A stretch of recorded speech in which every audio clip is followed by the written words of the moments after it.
Welcome back, everybody, to our second best out of 3 of the day. You are watching the Beyond the Summit Weekend Cup. It's all a part of our big coming out party. We just got done announcing that we are moving to Los Angeles. We're going to start a studio there. We're going to be casting with and doing work with a lot of the community figures out there, such as Blitz, Purge, Fluff and Stuff, hopefully, and, well, another guy who's joining me today.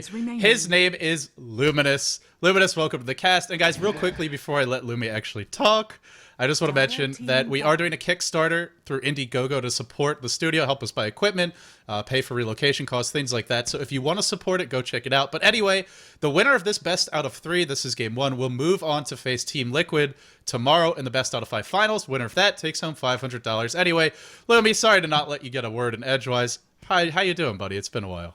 I am doing great. The greatest concern for me right now is the cat moving as well. No, the cat is actually, well, it's complicated. Let me say that, because she's she's my roommate's cat, but I'm driving across the country, so technically I could abduct her, and he's gonna have to drive out to California to come reclaim it. So. That's the whole plan. Yeah, so I may very well do that. We're not sure yet. All right, in any case, here, Fnatic on the Radiant side, Virtus Pro on the Dire. This is going to be a best-of-3 series. Radiant have the first pick in ban, and they do ban out the Wisp as well as Nyx Assassin, and first pick a Darkseer. Interesting. Fnatic is one of these teams that loves their Wisp, but they actually ban it really early. I mean, we see them a lot, and they're a little bit more creative with the Wisp. They often run it dual lane mid with, like, CK Wisp, but early ban, what do you make of that? Yeah, perhaps Wisp is not a hero that you want to first blind pick into. He's one of those heroes that combines very well with the other heroes, such as CK, for example, or sometimes even a Tiny. But right now, on the other side, it's going to be a Magnus and a Nature's Prophet. So there's a lot of split pushing power. There's a lot of team fight power, and not to mention early game gank. But for the most part, Nature's Prophet, we haven't seen too much of him, or at least not in the games I've been watching. But I imagine it's going to be the quick Midas into the mech, a very, very standard build, and very good for early game team fights once you have that mech going. Yeah, I haven't seen VP run the Prophet, so do you know if does he take a lane usually? Is he in the jungle? 10 seconds. I assume it's going to be in the jungle. I haven't seen VP run Prophets either, but it could be an off lane. We've seen that in the past where you use the Treant to pull that creep wave near to your tower. It could be even solo mid, heading back to Miguel days, where he always run that solo mid Prophet, but I think the jungle Prophet is the safest choice. Yeah, well, also when you have Mag, who is not, he doesn't do well against a hero like Gyrocopter, even 1v1s. He can't really put him off lane in this game, in my opinion anyway. Fnatic could go offensive tri-lane with the Gyro. They normally like to run multiple carries, so we could see something like the Gyrocopter, and then maybe a Darkseer who could go mid, does well against Mag, could also go safe lane, does well against Prophet. So I feel with this early Darkseer pick, Fnatic really has their laning options open, and it's going to be tough for VP to find a matchup that really, where they can really... The one weakness of Prophet is that he's not necessarily the best laner, so we'll see what Fnatic does, but they certainly have some flexibility here. Yeah, I mean, talking about the Magnus on that long lane, most teams has really shied away from that. He was very, very powerful until that nerf, and since then that 600 range doesn't really cut it, and most other solo or even tri-lane could easily bully against it. And we're going to see a Lifestealer in combination with that Gyrocopter. You talked about Gyrocopter being a carry, but let's not forget he's actually a decent support as well. We've seen teams like No Talenter running him as a 5 or 4 support, and it's working out nicely. But I imagine that Gyrocopter and Lifestealer is going to be the 1-2 punch in terms of the carry role. And Fnatic's going to have their pick with a lot of decent support still left in the pool. Shadow Demon's a very, very popular support that works out with a lot of these heroes, as well as Rubik could be one as well. So we'll see what Fnatic actually goes into, but for now, the ball is back into Virtus Pro's court, and they're going to go into Bane Elemental, which is, I'm very excited to see this, because Virtus Pro is one of the few teams that actually run Bane. I saw Notaya trying to pick it earlier, it didn't work out too well, but Bane Elemental, they play it very, very beautifully. It's a great tri-lane setup, but like you said earlier, I'm not sure exactly what tri-lane capability they have right now. Yeah, I mean, you can't go on a Lifestealer generally unless you just have, I mean, especially before you get that Bane ultimate. If they go offensive tri-lane, we'd see a Prophet safe lane versus a Darkseer most likely, and a Mag mid versus something. It could be a Gyro solo mid. You mentioned it could be a support, and he's a very potent roaming support. He's not really the best at just sitting in a lane, but you can definitely set up kills with him. I don't know. I mean, the main thing that worries me is I just don't know where they can lane this Prophet where he doesn't just lose his lane. That's my concern for VP, and it's one of the reasons why we don't see him picked that often. And they also have 2 ways to deal with the Lifestealer. So, well, VP... It's pretty hard to lose the jungle, let's put it that way. Well, unless your other lanes lose, of course. But yeah, You're right. You can't, unless you feed to the neutrals. Shadow Demon, a very potent way to counter the Lifestealer and Darkseer. So this is a smart ban. Plus, VP still needs that second support. Also, I guess VP could run the Bane mid. They could run the Magnus off lane and then have the Prophet in the jungle, like you mentioned. So we have seen a few teams run the Bane mid. It's just, it's very risky because he's not really a reliable solo mid. 10 seconds. He's actually very powerful if you get Enfeeble at 2 and 3 because minus 60 damage against just about anybody is a very difficult thing to recover from. Yeah. But from the past, I've never seen Virtus Pro run at mid. He's always been a hard support, and I imagine he is going to continue to be a support. Magnus could be a decent mid, but again, it's more of a wait-and-see game. Going back to the Shadow Demon ban, I'm very, like you said, I'm very surprised, or I'm not surprised at all that it's banned out because he really kills Lifestealer in both purging against Rage as well as disrupting whoever he's focusing. But Shadow Demon plus Gyrocopter is a very, very powerful lane combination as well. You can set the rocket into Disrupt and then the rocket will hit and the hell ensues. But for now, they're going to take it out of the equation. The bans are done here for Fnatic. They don't want to face against a Luna either. And there's a Lina being banned out. And it looks like VP wants to 5-man because they banned the Tinker. We see Fnatic's a little bit worried about it. They banned the Undying and the Luna especially. I'm not sure if there's a lone Druid in the pool, and you gotta figure VP's got their eyes on that right now. Yeah, it could be that long lane that they've been needing very badly right now. Magnus, in theory, can go in long lane. Prophet can't, in theory, go in long lane. But those are not really the hero that you really want to go into. Other long lane that's still available. Bounty Hunter is still there. Windrunner is still there. But those long lanes are ancient histories, if you will. We haven't seen them for a long time. And we'll see how it goes. One thing off the second, going into the second phase is that Bane Elemental is actually a very, very decent, I don't want to say counter, but a decent hero to deal with Lifestealer. Because Enfeeble, you could put it on the Lifestealer and he can't Rage out of it, he can't Infest out of it, and obviously you could Fin's Grip him through his Rage as well. So if Bane Elemental plays it nicely, he is going to be a very, very potent hero against this Fnatic squad. Leshrac is the choice for Fnatic. If you want to go offensive tri-lane, Lifestealer Leshrac +1, Devastate, and it could even be a Gyro tri-lane. Like you mentioned, he's not a bad support. So if they want to go aggressive, they can, and I don't think anyone on VP can live against that. They also banned the Shadow Demon, which, I mean, like you made some good points about, well, Shadow Demon would be great on their team, but he's also one of the best supports to punish tower diving. With him out of the equation, you can tower dive. You can also tri-lane with Darkseer. That's something LGD International likes to do. I don't know if Fnatic would do it, but they have so many options if they want to get aggressive in the laning stage. That being said, they don't have to. Darkseer can offlane, Lifestealer can offlane in a pinch. They could play defensively. They have some strong late game. It's such an open draft for Fnatic. Even 4 picks in, you just have no idea how they want to lane this. Yeah, I mean, just for the viewers out there, not being able to figure out the draft this deep into the draft is definitely an advantage for Fnatic. Now, obviously, Virtus Pro, they are pros themselves, so they probably have a better idea than we do in terms of how the lane's going to be. It's in the name. There you go. Clockwork's going to be the pickup here, and we definitely saw in the today's best of 3 series between Team Liquid and NoTie how annoying Clock is just in a single team fight, but how effective he is actually against Lifestealer or other BKB carry. He has 2 spells that go through BKB, and that cog lasting 6 seconds is going to be so annoying against a Darkseer that's trying to surge in and try to set up on you, or a Lifestealer that's kind of try to rage in and do stuff. But Chen's going to be the final pickup here for Fnatic, and that should actually make a lot more sense. We might see Darkseer on that long lane, Gyro most likely on the mid, Lifestealer and Leshrac on the safe lane with Chen defensively jungling. Of course, they could shift all of that onto offensive lane as well. The option is still there, but with Chen and Leshrac as their 2 supports, towers on the Virtus Pro side, they're not too healthy. Yeah, they're not long for this world, and VP doesn't really have that carry yet. Even if you want to run Prophet as a 1 position, he needs a lot of farm to get there, and it does really look like a jungle Prophet with the Clockwork pick because they have the Mag and the Clock, both pretty much have to solo. So Bane's going to be support, Prophet's going to be jungling, and they just need that carry. It's going to be a Weaver. Oh, are we looking at an offensive? I guess VP.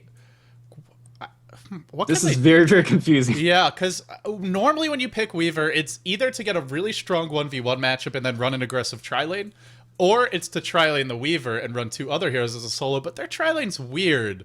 I guess they could sleep someone that sets up the cogs and the Weaver can chip away at them while they're in the cogs.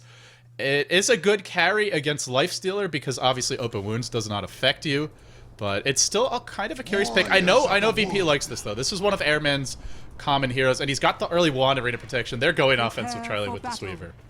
Wow, that's we'll see how actually pans out. I feel like Virtus Pro's lineup is very greedy in a sense. If you get a steamroll going in, this lineup is very very powerful because it does have that global nature with the rocket to be able to defend anywhere. Rapid nature, of course, the ganking potential from the hooks as well as the teleport. It's very very powerful. But on the flip side, look at the Radiant lineup. It's just so easy to actually get kills with this lineup. It's so easy to get away with this lineup. They Chen, Lifestealer, these are great defensive heroes, and offensively they have great team fight. I just want to say I favor Radiant's lineup a lot more because it's just a lot easier to execute and a lot more rewarding when you do get the execution off. And looks like these two teams going to run into each other. This would not be a good start, and this could be if they get in range for the open wounds, which they could have vision for. He's going to tangle his way through. Here comes KSI, and the sleep on Chen. Chen is so dead. Yeah, Sleep and Cog is not a good way to start. Well, there's a Skewer, and it looks like the Cog's blocking the rest of them, but they are going to get the kill. And it looks like First Blood's going to get drawn here by TMW, and that's going to be a very, very quick bottle. You can see that career's already moving right there. With of course, he was saving some gold in the beginning for the bottle as well. So they're running support clock in a tri-lane. I actually did see this. I think it was in the SEA league, and if you just spam Cogs in the lane, it's so freaking annoying. Like, you always out of mana, you can't go in and get aggressive. He's not a bad support. The only issue is that Clock needs levels, and he's not going to get them in an offensive tri-lane. Unless they're getting a ton of kills, but I think this is very creative. I wonder if they'll roam with these two. They're not a bad roaming pair. They're a bit lacking in damage, but they have tons of lockdown. I think one thing that they could also be doing is harass at Chen a lot. I mean, Chen, most of the time you assume he's going to be safely jungling, but when there's two supports gunning for you, you're going to be somewhat careful. Now Chen is hiding on this spot to the left, trying to jungle from high ground to low ground. He can do this, and you'll see him doing this, but look at these wards already being placed down. They just want to shut down Chen's jungle, and suddenly this defensive tri-lane might not be that defensive. They might be in trouble. Another ward drop behind, and Fly is just hiding in the trees. He's got to be extremely careful about his positioning. Yeah, and look at Era's build. He started with Quelling Blade, Stout Shield, Tangos. He did not expect an offensive tri-lane. You don't go this build if you're up against the tri-lane because you need more regen. He's much too easy to harass down. He can't approach the creep wave with this build.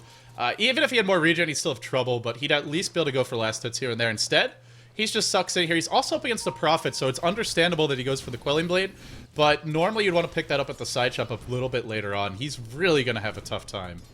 Yep, speaking of Prophet, and to answer your earlier question, where is Prophet going to go? Apparently top lane against the Darkseer. Imagine Darkseer's going to have the advantage whether he wants to take them in the front. Look at him harassing the hell out of Sansa right now, trying to do ring around the Rosy Tree, gets summoned right now. And good thing about Trixie is that he didn't draw tower aggro too early, so he's going to be able to pull out. But the thing about laning Prophet is that he could always actually teleport into the lane, for example, on the bot lane to help out or set up a kill on the mid. So these heroes on the side lanes, on the Radiant side, got to be extremely careful and wary that Prophet could just jump in and suddenly turn a +1 gank right against your face. Yeah, that's very true. At the same time, though, Darkseer's getting your tower if you do that. That's why Darkseer is one of the best solos to have. And, you know, it's sort of why we talked about in the draft. How is Prophet going to deal with the Darkseer? And the answer is not very well. This could be... Nope. Loses the creeps. But once he gets level 5, this Prophet is not long for this world. And there will be a point in vacuum, most likely at level 5. Certainly by level 6 he's going to have a point, and then Prophet won't be able to TP away. Here we go bottom. Well, they have good observers. Both teams have observers here. Neither spotted the other, it looks like. Yeah, when both teams not getting too much farm, I gotta say this favors perhaps the Dire team a bit more because it's easily for them to pick up farm much later on when you have things like Wrath Nature's Rocket, Shockwave is a great AoE farming spell, and Lifestealer just have to hit creeps one at a time. And Lifestealer is one of those heroes that really need to get a good start. We see a lot of Lifestealer getting Midas first and be a lot successful with it. But right now he's just not even hitting creeps, so 1 CS, 3 minutes in, 2.5 minutes in is not where you want to be. So Hani is for the moment, skipping homing missile and not maxing flat counting. He's maxing the nuke, but I guess they do have some setup. They have open wounds, they have the splitter at the follow-up, and they've got Surge, which is a Surge gyrocopter is just one of the scariest things in this world. It does a lot of damage, but I've seen some players have skipped it. Oh, who was it? Was it Godblack playing a support gyro who just skipped homing missile entirely, or no? Maybe it was Scandal. I don't know, one of their players skipped it, and I just thought it was really weird to see, but no tail. Like you said, his jungle is just not safe, but maybe it is now. Here comes Era. And they're going to focus on the Nightmare onto, but there's a teleport incoming from the Prophet. Prophet extremely low, but teleporting in. He's going to eat a Tesla face to the face as well, but there's just no damage output from either team. And now, with all that chasing, not many kill. Weaver actually get a kill on the Shrek. but that's gonna be it. How awkward is it with a tri-lane where your best nuke is a level 1 brain sap and they still manage to actually get kills? Yeah, I actually saw one team did a very interesting thing when they tri-laned against a lifestealer. The Bane actually didn't take any points of brain sap. He was leveling up in Feeble so that the lifestealer couldn't farm, but they don't really need to go that here because the lifestealer can't farm anyway in this tri-lane. He doesn't have the regen, he can't approach the creep wave. Look at his CS, 4 CS. One of the nice things about lifestealer is generally, even when he's up against tough lanes, he can still get farm. Nice deny there on the bottom rune by the Chen creep. And I like the way Fnatic's playing this, but or VP is playing this, but the one problem is that Darkseer. Going for Prophet against Darkseer is just, it's so hard to not get the tower push, because like you said, Prophet can be the +1, but then the split push comes in, and I gotta say, this Trixie is really making him pay for the rotations. Yeah, once Trixie gets a better regeneration item, he could do this all day long right now. Santa comes in, but again, he can't really do too much. He's going to use his Treants to tank a little bit, but you don't want to give him too much EXP as well. Now you can see that Treants are tanking up top, and Trixie is coming for you. Santa's on the run under his own tower. Trixie's just no fear given, runs right at Santa. There's a teleport, and there's a Sprout, but unfortunately, he Sprout himself, and he's trying to tank off. Tower blocks him right now, and that's going to be the first blood, or not the first blood, but kill, but NS good TP in to secure him and actually put him very close at level 6, which is very, very key for a Bane Elemental. You can see he's actually taking stats at level 4, which by the way is completely standard. Once he gets to Fin script, he could gank very, very actively. Yeah, Bane has a massively expensive spells. He might have the most expensive kit of spells in the entire game. Oh, here comes the smoke bottom. And I don't think that, yeah, this ward's tucked inside the trees, so they're gonna get the jump here. Oh, maybe not. This is like the worst time to go in, and then the troll turns around. They will follow up with a split earth. The cogs for KSI should allow him to get away here. Yeah, that's not the ideal smoke egg. Cogs is just so annoying. That Weaver should be absolutely fine, given the fact that the net is already expended by the Dark Troll Warlord. So an unsuccessful smoke gank, not really helping out right now. We do see Pink rotating on the mid lane, level 5, but with the sleep setup, they could easily get a follow-up RP. He's lacking the mana right now. Does have to charge on the one. He's gonna skewer. His skewer applies a slow, but can we get off the sleep? But there's a call down right now. Reverse gonna be dropped, but the second call down should get the kill. He walks out just barely out of the AoE of call down, and TMW survives yet another one. Meanwhile, Darkseer gets off a solo kill against Nature's Prophet up top, but that kill against Gyro is so much more important. He denies it with the Treant, so at least he gets the tower denied. Trixie's a little mad. He's gonna kill these off, but the Prophet just can't do anything in this matchup. It's a matchup he really can't win. Darkseer's always gonna dive you, and when you're offensive tri-laning, your supports are generally not gonna be able to help you all the time. Sure, once in a while they can TP in, but that middle engagement, oh, there they go. Oh, he got stunned after the skewer. I think Hani can bring him down. He's got superior. Actually, no, he doesn't. Nope. Mahani's in the tower range. He goes in on Santa. He's gonna drop. Oi, oi, oi. This does give Lifestealer some time to farm, but meanwhile, Darkseer's pushing top. That fight looked a lot more closer than it actually should have been. TMW was holding on 14 wand charges. I think he would really want to debate him in deeper into the tower, and in fact, the Gyro came in and got really owned up, so Magnus playing rather well right now. Got an immediate quick bottle off that first blood, and now he's up 2 kills against the Gyro. So very, very nice job. Despite the Prophet having trouble on the top lane, but Weaver is farming very decently. Nyx got nothing. Nyx being the lifestealer, and suddenly with the level 6 Bane, off a single smoke of the seat, they could pick off more and more heroes very easily. Virtus.pro, I said they have a very greedy lineup because this lineup's a lot more difficult to execute, but they got the execution off, and they're looking very solid 7.5 minutes into the game. This is trouble, though. They've left the lifesteal alone bottom, and he's being very greedy. He's barely bought any regen this game. He just sat at his tower and got levels, and they abandoned the lane after seeing the Gloves of Haste. They've got to come gank him with that Bane ultimate, which is available. They also moved the Weaver out of the lane because they just don't have anyone who can lane against Darkseer. You really want to have the Weaver versus the Lifestealer. When he gets that early start, Lifestealer just can't do anything. But now that he's level 6, he's going to have the Midas soon. Arrow, they offensive tri-lane to shut him down. They had a great lane to do it, but as soon as they abandon it, all of it caused by the Darkseer's pressure, Lifestealer's going to catch right back up. Virtus back in the mid lane here, TMW back in a little bit of trouble, drops the reverse, and he's going to survive, just barely skewers. He was literally in like the single digit health, uses his magic wand, uses his bottle, And TMW just getting these small leads one after another, getting to get the kill. But back on the top lane here, there's a Phoenix grip here against Trixie. Trixie trying to run out, but really unable to do so. And looks like Airman's going to pick up that kill as well. Virtus.pro may be giving that Midas farm on Era on the bot lane, but they're getting so much done everywhere else. I think it might just be more. Era's going to run into TMW. Nice dodge here on the split earth, and he should be fine. Man, Sansa, that safe lane Prophet, you know, sometimes we would, normally when you pick up a Prophet in a game like this and you've got a good split push lineup with Weaver, Prophet, and just the threat of Clockwork, Hooks, and Magult coming out, you go for a little bit of split push, you go for that early Midas, but Sansa couldn't. He needed the Basilius, he needed every little bit of early laning presence, even the boots, just to try live versus Darkseer. So if he goes Midas, it's going to be late, whereas Era's is now on the way, and the Gyrocopter keeps on getting picked off, but I mean, he's not really going for the hard carry build. They ran him solo mid. He's got only 2 points of flat count and the max barrage. It looks like he may just entirely skip the homing missile. If you don't get it by this point, you're probably not getting it. So they're not really fully relying on Hani. But at the same time, if you only have one farmed carry, you're in trouble because there's a Mag and there's a Bane, and they can just lock down any farmed carry. Yeah, I think the game's going pretty well for VP. I mean, it is a Midas, but it's, what, a 9.5-minute Midas, so it's very, very late, especially on a safe lane. Hani, they skipped the homing missile really because there's no setup stuns. I mean, you really need something like Disruption or a very good spell like Insert. Right now you have, like, Open Wounds, which is not really what you want for a setup. Era just infested, I'm sorry, but Era just infested a creep bottom. He was sitting inside of it, hoping to set up a gank, just in the, like, walking up in the creep wave, but unfortunately it was the first creep, so it dies and he's just got to pop out. That could have been one of the cutest kills ever. Not gonna happen.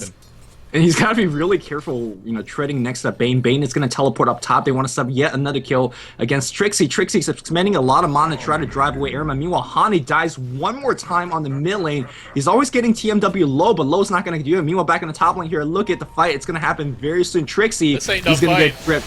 This is just a kill. Trixie's so dead. And of course, you're going to use the Swarm to lower the armor as well. Trixie's going to die once again. And Virtus.pro's getting whatever they want, wherever they want, whenever they want. It's just too easy. And they want it, and they're getting it, like you said. And KSI, he has to give up with the tower. Sure, the Lifesteal's getting farmed, but I mean, they're getting too much. And the big thing is that Hani keeps on dying mid, and it's dying solo to a Mag in 2 of these 3 deaths. It's just something he can't afford to keep on giving up. Actually, sorry, 4 deaths. Well, I missed one. I just wasn't thinking of one of them. Sure, Gyro doesn't have to have a perfect game, but this is too much to give away. Hani's got to play a little more defensively. I'd like to see maybe him just stacking the neutrals when the lane's push rather than trying to dive the Mag with the wave. Because even if just the Mag, it's one thing to die solo to him, but the Bane could always be there. The Bane was off the map, and he died before the Bane showed up top, so these are kind of greedy plays anyway, because for all he knows, the Bane could have been on the way. Hani's really overextending, and the good news for Fnatic is No Tail's level 6. Hasn't used the smoke yet, but they're going to start pushing bottom. Yeah, I mean, the def is hurting him in the sense that Gyro is one of those carries that really needs a decent mid-game farm to start dealing that physical DPS. His spells start to taper off at this point. And another bad thing is, look at Magnus. He's already got a blink. We're 11 minutes in, he's got Arcane Bottle and Blink. They're gonna fight this. That's poking on the bottom here, gonna fly, gets isolated under the tower. Can he make it out alive? That's a question. Bane comes in, brings that fly really out of HP, but he gets sent back just barely. Good play here by Chen. And suddenly this fight turns the other way. There is no RP up on TMW. You can see the Nightmare being used to save him, but it's not gonna be enough. Now NS under tower, but not tower. It was so juky back and forth. Fight? Weaver's doing some work right now, and the brain sap turns it around. Eric fights, not gonna do it, and NS just shows off the power of Bane. Brain sap, 300 damage pure, and as well as 300 damage heal. It's insane. By the way, like you said, they didn't have RP, and also the Mag completely whiffed his Blink Skewer, and they still crushed that fight, and they didn't even have to Prophet mech. It's just the Bane. He's so deceptively hard to kill with a max brain sap. That is a 600 HP swing. You gain 300, you do 300 damage because it's pure damage. It's just, you almost, he's a support, but you just don't want to go on Bane. You gotta go on someone else first. Oh, he didn't even use brain sap. I mean, it might have even been on cooldown in that fight. No, he didn't grip. Yeah, he was on cooldown. Or grip, yeah, sorry. Yeah, no problem. I mean, look at his Bane skill build right now. He just have that 1 point into Nightmare and then just stats. And that's all you really need because he just wants to make sure that he gets to cast most of his spells. And when you get to cast every one of your spells, it's good enough. And you can see that he's doing a lot of work. 1, 0, and 7 is score so far. You don't see a lot of Blade players making these kind of play. And look at that Lincoln Sphere. It's a 13-minute Lincoln Sphere on an off-lane Weaver. And they're going to get the Aegis with a double damage. It's going to be insane here for Virtus Pro. They're just steaming out of control. Like I said earlier, if this team gets to steamroll, it's just so powerful as a global ganking squad. And they're going to keep doing this until Virtus Pro get, better advantage tier 2 towers, perhaps even racks later on. It seemed like Fnatic, you got to go back to the way this game started, just did not know what was going to happen with the lanes. I thought it would be offensive tri-lane. It's understandable if they thought otherwise, because just such a weird lineup for VP. But giving up that early kill, that really screwed them in the bottom lane. Giving up that first blood just put them on in a bad position. That early engagement in the jungle, and now an Aegis. So they can't kill the Weaver, right? They can't go on him because he's got Lincoln's Aegis. You can't kill Bane because he's freaking Bane, and he's basically got like 1400 effective HP when he uses Brain Sap. Prophet's now got a mech, so you almost can't go on any. I mean, how do you win a fight? Who do you go on? We'll see right now. Hook shot in against Fly. Fly's gonna get isolated. Bane on the background here. Brainsap's immediately against No-Tail. Reverse polarity onto 2. And Trixie's down to about half HP. Skewers backward. There's a decent wall in the middle of that fight, but just no damage output. Looks like the Aegis has been used very quickly, but it's well worth it. Trixie goes down. That's 3-0 so far. And Gyro's solo. Gyro's also gonna drop. And that's a 4-man kill, and that tier 1 tower is going to be going down very quickly as well. Good thing out of it is they did remove a lot of health from Virtus Pro's hero, so they can't really push as effectively as well as taking that Aegis. But I mean, at this point, Virtus Pro would take that trade all day. Is it fair to say, I actually said GG. I didn't think they were going to call it just wow. yet. Wow. Virtus Pro just thrashed Fnatic in game 1. Actually, Fnatic's really known for calling really, really early GG, so I mean... I actually think this one, let's look at the score. It is 17-3, let's be fair.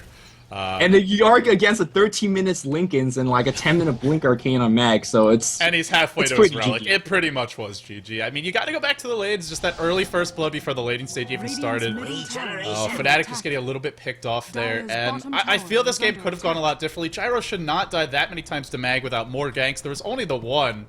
It was just some misplays from Fnatic, not anticipating the lanes of VP properly, and I don't have a throne exploding, but I just see the ground. Either way, it's going to be game 1 going the way of VP, very convincingly at that. Yeah, I mean, this game really came...